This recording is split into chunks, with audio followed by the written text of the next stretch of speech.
Journal impact factor. In 1975, Clarivate Analytics began to publish journal citation reports, JCR, which includes the journal impact factor. What it does is measures the frequency with which the average article in a journal has been cited in a particular year or period. The annual JCR impact factor is a ratio between citations and recent citable items published. Thus, the impact factor of a journal is calculated by dividing the number of current year citations to the source items published in that journal during the previous 2 years. A journal should usually be indexed on JCR in order to get an impact factor. This could take some time for some high-quality journals. So if you find a journal that doesn't have a journal impact factor, try looking to see if they have a cite score. Created by Scopus, CiteScore also measures the quality of a journal by citations and years of publication, but with a different calculation.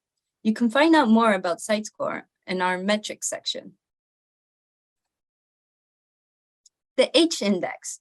The H-index is an author-level metric that was invented in 2005 by Jorge Eduardo Hirsch, an Argentine-American professor of physics at the University of California, San Diego.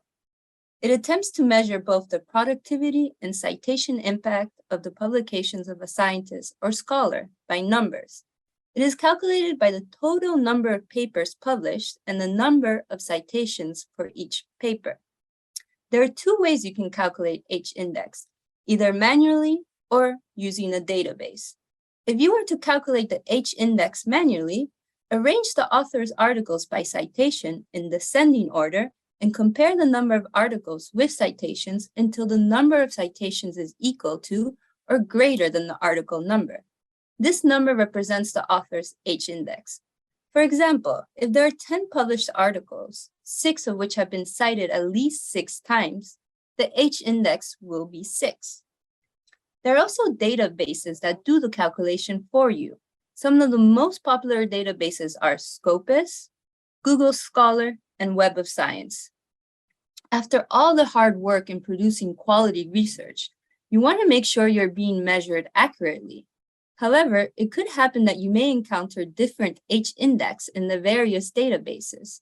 These could be for several reasons, the main ones being differences in article coverage. Sometimes an article may not be registered in a database for a number of reasons. However, Scopus and Web of Science allow you to request changes to your articles. Also, it could be a difference in the number of articles and name similarities. For instance, Google Scholar can sometimes list articles more than once, or they show an overlap between authors with similar names. Even with the different H-indexes, having a standardization of researcher performances can be useful in terms of comparison between them within their field of research. It also gives an indication of the impact of a researcher's work. Knowing the impact of your work is important in the academic field.